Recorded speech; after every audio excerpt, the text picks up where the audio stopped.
ತುಂಬ ರುಚಿಯಾದಂತಹ ತರಕಾರಿ ಚಪಾತಿ ಹೇಗೆ ಮಾಡೋದು ನೋಡೋಣ. ಬೇಕಾಗುವ ಸಾಮಗ್ರಿ ಸ್ಕ್ರೀನ್ನಲ್ಲಿ ತಿಳಿಸಿದ್ದೀನಿ. ಗೋಧಿ ಹಿಟ್ಟಿಗೆ ಸ್ವಲ್ಪ ಮೊಸರು, 2 ಟೇಬಲ್ ಸ್ಪೂನ್ನಷ್ಟು ಎಳ್ಳು, ತುರಿದು ಇಟ್ಕೊಂಡಿರೋ ಕ್ಯಾರೆಟ್ ತುರಿ ಮತ್ತು ಮೂಲಂಗಿ ತುರಿನ ಹಾಕ್ಕೊಳ್ತಾ ಇದ್ದೀನಿ. ಇದಕ್ಕೆ ಸ್ವಲ್ಪನೂ ನೀರು ಹಾಕಿಲ್ಲ, ಯಾಕಂತಂದರೆ ಮೊಸರಿರುತ್ತೆ ಮತ್ತು ಮೂಲಂಗಿಲಿ ಹೆಚ್ಚಾಗಿ ನೀರಿನಾಂಶ ಬಿಟ್ಕೊಳ್ಳುತ್ತೆ, ಅದೇ ಸಾಕಾಗುತ್ತೆ. ಕೊತ್ತಂಬರಿ ಸೊಪ್ಪು ಕೂಡ ಸ್ವಲ್ಪ ಹೆಚ್ಚಾಗಿ ಹಾಕ್ಕೊಳ್ತಾ ಇದ್ದೀನಿ. ಶುಂಠಿ ಬೆಳ್ಳುಳ್ಳಿ ಪೇಸ್ಟ್ ಕೂಡ ಸೇರಿಸಿ ರುಚಿಯಾಗಿರುತ್ತೆ. ನಾನಿಲ್ಲಿ ಹುರುಳಿಕಾಳು ಚಟ್ನಿನ ರೆಡಿ ಮಾಡ್ಕೊಳ್ತಾ ಇದ್ದೀನಿ. ನಿಮ್ಗೆ ಯಾವ ಚಟ್ನಿ ಇಷ್ಟನೋ ಆ ಚಟ್ನಿನ ರೆಡಿ ಮಾಡ್ಕೊಳ್ಳಿ. ಶೇಂಗಾ ಚಟ್ನಿ ಕೂಡ ತುಂಬ ಚೆನ್ನಾಗಿರುತ್ತೆ. ಬಿಲ್ಲೆಗಳನ್ನು ಲಟ್ಟಿಸ್ಕೊಳ್ಳೋಣ.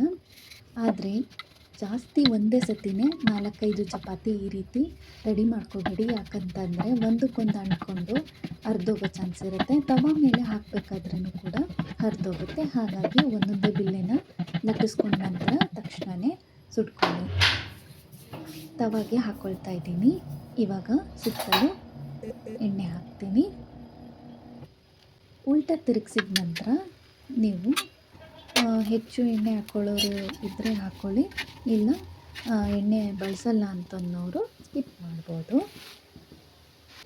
ಸಹಜವಾಗಿ ಚಪಾತಿ ತಿಂತೀವಲ್ಲ, ಆ ರೀತಿಗಿಂತ ಈ ರೀತಿ ಒಂದೊಂದು ಸತಿ ಡಿಫ್ರೆಂಟಾಗಿ ವೆಜಿಟೇಬಲ್ ಎಲ್ಲ ಹಾಕ್ಕೊಂಡು ತಿನ್ನೋದ್ರಿಂದ ರುಚಿನೂ ಅನಿಸುತ್ತೆ. ಮತ್ತು ಈ ಚಳಿಗಾಲ ಮತ್ತು ಮಳೆಗಾಲದಲ್ಲೆಲ್ಲ ಶುಂಠಿ ಬೆಳ್ಳುಳ್ಳಿ ಎಲ್ಲ ಹಾಕ್ಕೊಂಡಿರೋದ್ರಿಂದ ಏನೋ ಒಂಥರ ರುಚಿ ಅನಿಸುತ್ತೆ. ಆರೋಗ್ಯಕ್ಕೂ ಕೂಡ ತುಂಬ ಒಳ್ಳೆಯದು. ಈ ರೀತಿ ವೆಜಿಟೇಬಲ್ ಚಪಾತಿನ ನೀವು ಕೂಡ ಟ್ರೈ ಮಾಡಿ. ಖಂಡಿತ ಹೇಗಿತ್ತು ಅನ್ನೋದನ್ನು ಕಮೆಂಟಲ್ಲಿ ತಿಳಿಸೋದನ್ನು ಮರಿಬೇಡಿ. ರುಚಿಯಾದ ತರಕಾರಿ ಚಪಾತಿ